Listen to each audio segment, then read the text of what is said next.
Hey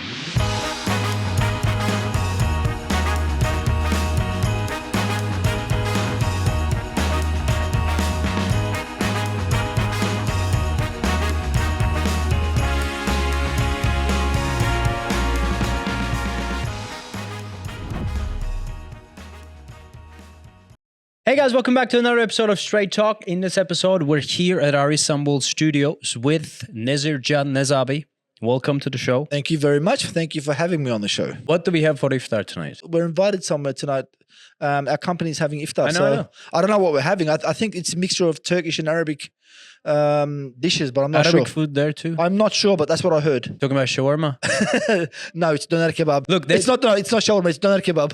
Look, we can have this discussion all day, whether it's doner kebab or shawarma and everything. We can't. Listen, I know the history. I did my homework. What's the history? In early 1800s, Iskandar Bey in Bursa founded the doner kebab. He invented it? He invented it. He founded it. Apparently, they used to cook the meat horizontally. Yes. And then he did it vertically. He decided to cook it vertically because apparently it's easier to cut and easier to serve. Hence, that's where he kicked off from. And here we are today. So some people call it shawarma, which comes from the word çevirme. Çevirme, to turn. Yes, yeah, turning. Yeah. The Greeks call it gyros. Yes. But it's kebab, doner kebab. It is. There is this thing inside our office. Every lunchtime, people are ordering shawarma. Yes, I know. And we order the Arabic shawarma, not the Turkish shawarma, the Arabic shawarma. With a lot of sauces. Apparently, they say Syrians do it better than us. I think they do. Well, I think they do. Look, I've got to be honest with you. It's not a bad taste. It's great. It's not a bad taste, but nonetheless, doner kebab, nothing beats it. Oh man, you like it? Let's not talk about food. This is. Yeah, we still got an hour and a half. Yeah, you still got an hour and a half. Yeah, it's pretty late now that we're doing this show, but I actually want to talk a little bit about Ramadan and the Ramadan culture in Turkey, because this is a part of our culture. It comes from the religion, but it has turned into a culture for us. Even like Muslims, non-Muslims within Turkey, they all celebrate Ramadan.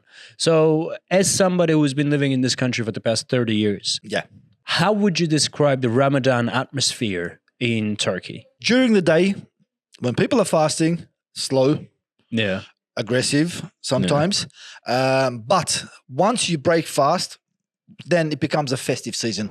It's all about festive. It's all about fun. After breaking the fast, the gathering, the getting together, the breaking the fast, eating whatever's put on the table, and then once you're done eating, then you go out and there's shows and there's parties, and there genuinely is parties up until sahur, which is starting to fast again. So it's just a busy time. It's a festivity season. Whenever you have times like Ramadan, where unity and solidarity is the key, is the a buzzword, let's say, in this particular month, you have a much different atmosphere. So our office is a little example of that. We have people from different faiths and different countries and different backgrounds. How is it inside the office, and how is it outside in the street? Do you find it the Turkish culture being more tolerant, or the vice versa? How is Ramadan going for different sort of people from different backgrounds? Ramadan generally is a very tolerant month, from either side, the Muslims or the non-Muslims, the believers, non-believers, the fasters, non-fasters. Just like the rest of Turkey, our office is very tolerant. Yeah, there are those who fast. There are those who don't. So the ones that don't fast, then we don't see them eating or drinking around. They do it in their own time, in their own private space. Turkey is pretty much like that. I mean, Istanbul is very cosmopolitan. Istanbul, it's the same as it would be if it wasn't Ramadan. Let's be honest. You do your own thing, as you know yourself. You do your own thing in Istanbul.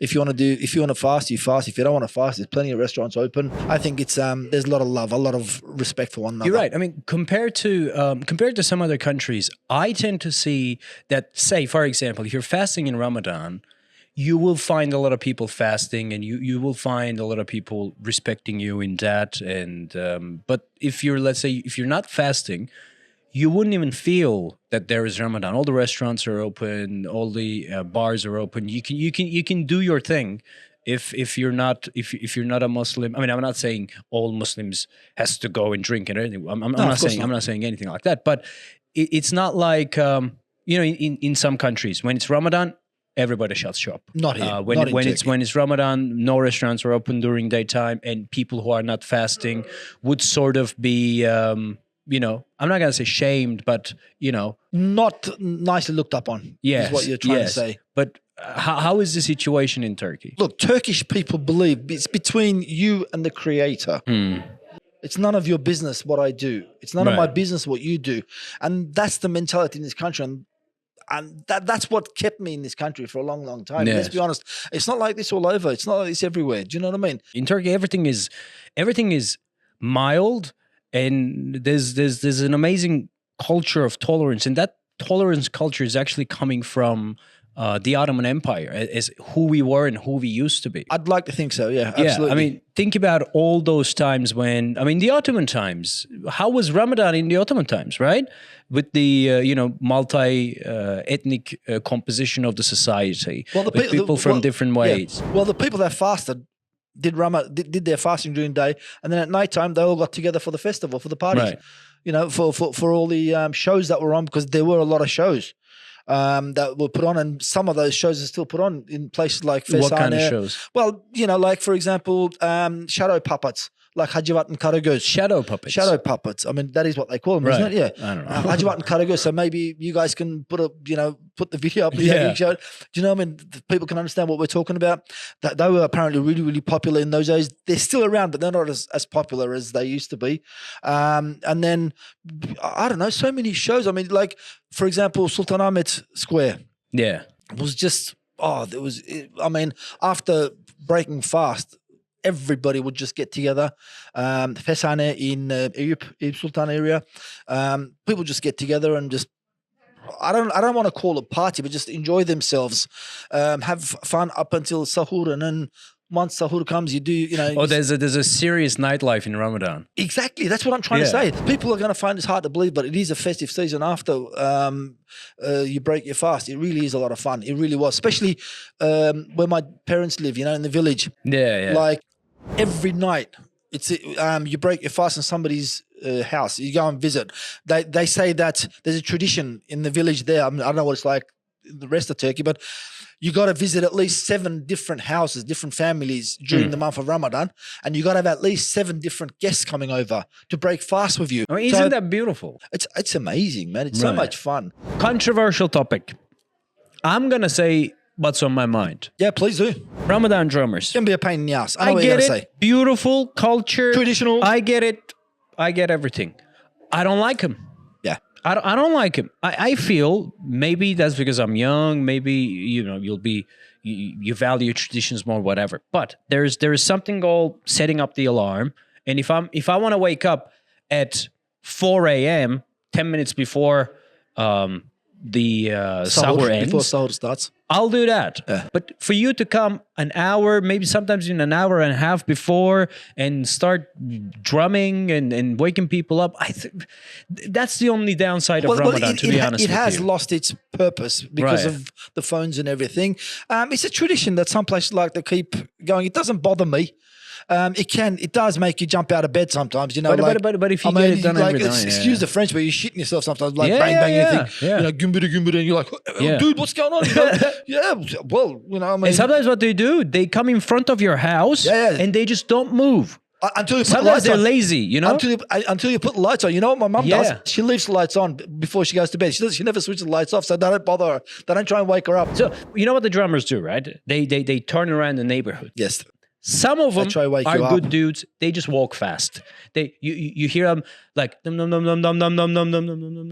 it fades away. And some of them hang around. Some of them will just come in front of the street. And if your house is at the beginning of the street, and he's going to drum at the entrance of the street, and he's gonna go back. And he's also reciting a poem or something. Yeah. Or poems. That's another story. But I like the poems and everything. But drummers, man.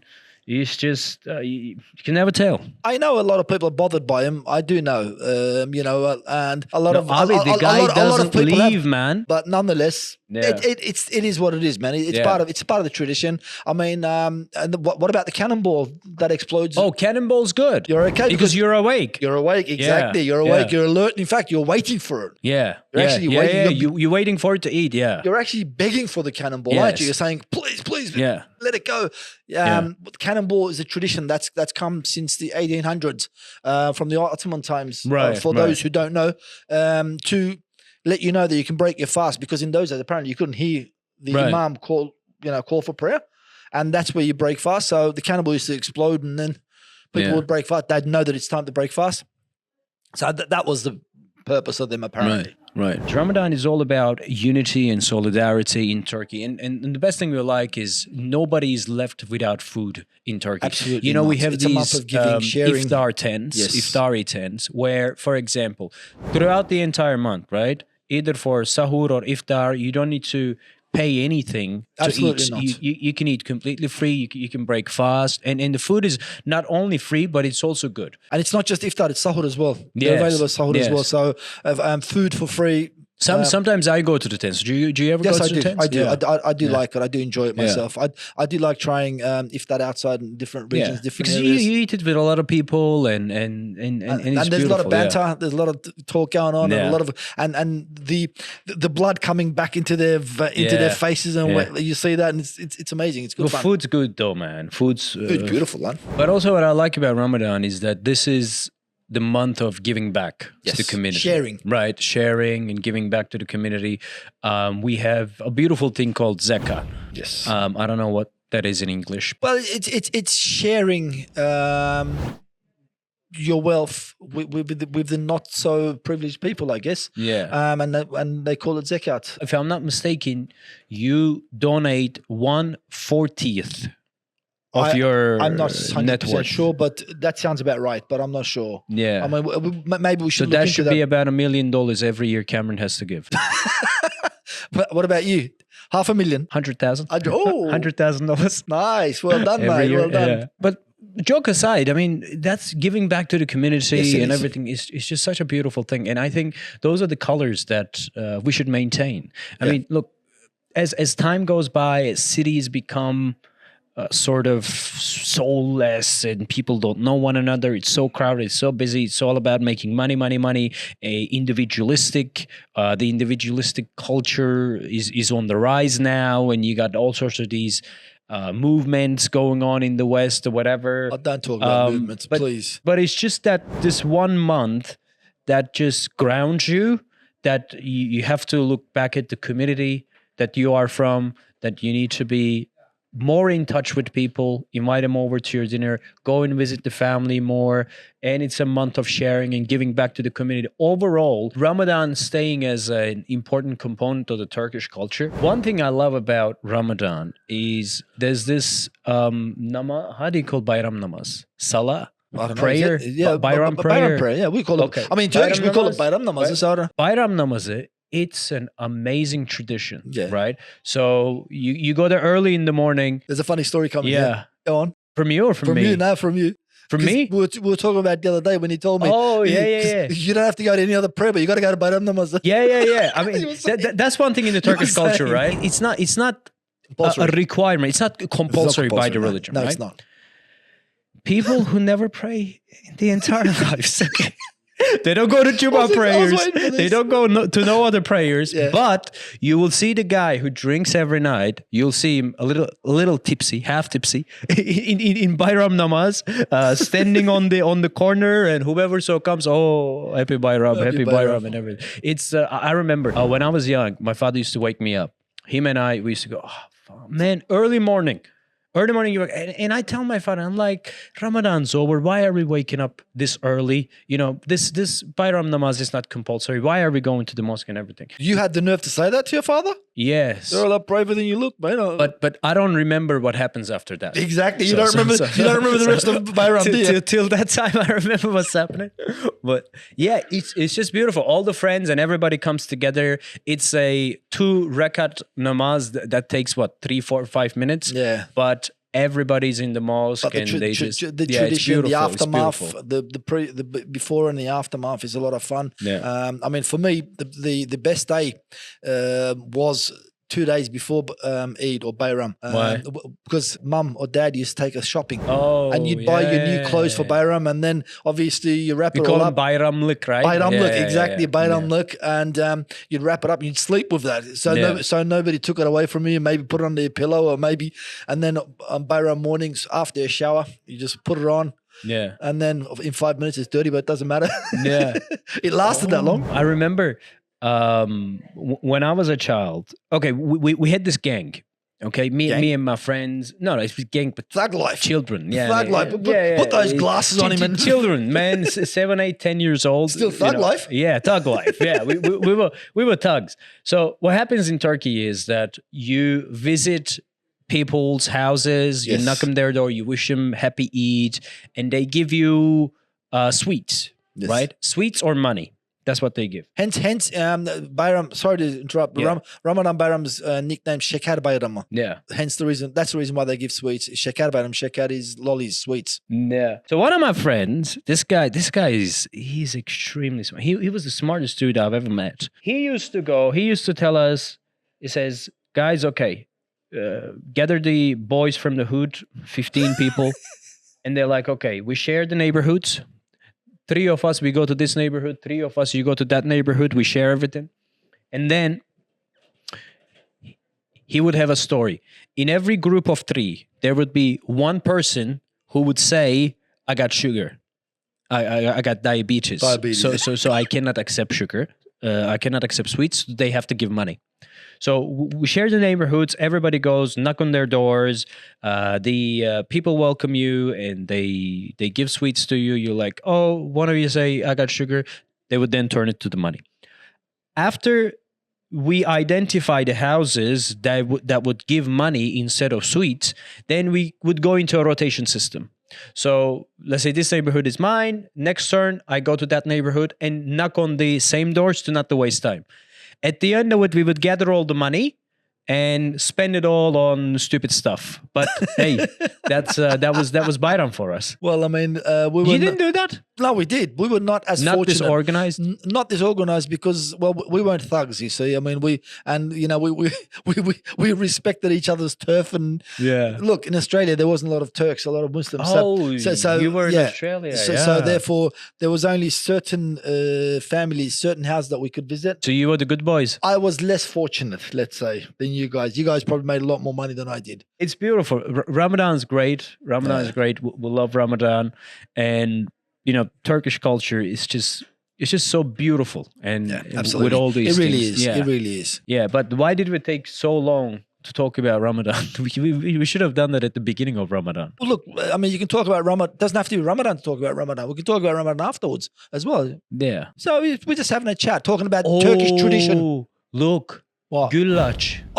Dude, man. you can't leave Güllaç out. Oh. And pide, and Ramadan pide as well. But Pide, Güllaç, yeah. but Güllaç, man. And the thing is, it's never sought after. People don't ask for it either, do they, after Ramadan? It's become such a weird. I like it. I haven't heard anybody. I like ask when for it's cold because it's light. it. Yes, of course it is. Well, it's very light. It's beautiful. It's milk based. It's light. It's beautiful. Got a cherry Right, on shut up, top shut up. and everything. Dude, yeah. shut up. How much time? Shut we up. got? What How time's much it now? time we got? Shut It's up. 6 p.m. Yeah, it's 6 We p.m. still so, got an hour, more than an hour. and a half, Yeah. just over an hour and a half. So Anyway, thank you. thank you for having me, my friend. It's been a fun episode. Always is. Always is. Hope to see you next time. Yeah, if I'm invited, I mean, I just sit over You're there. So always invited. I don't go very You're far. always invited. Thank I you. always start the straight talks that I do with you as Nezabi. Everybody loves you. That's my password. You're a genuine guy. People Thank like you very you. I much. like you. Thank you Thank very you. much, Feelings Nezabi. mutual, mate. Thank you. Feelings mutual. And guys, thanks a lot for watching. Hopefully, we'll probably air this particular episode Eid time. So what do I say? Happy Eid. Well, Eid Mubarak. I have to say Eid Mubarak. Well, hayırlı bayramlar, Eid Mubarak, whatever. however you want. Anyway. Peace out, as they say. I screwed up this part, but, No, you but didn't. that's It's good okay. fun. All right, tamam. Thank you. Bye, Peace guys. out. See you. Peace out, Bye. guys. Take care. Bye.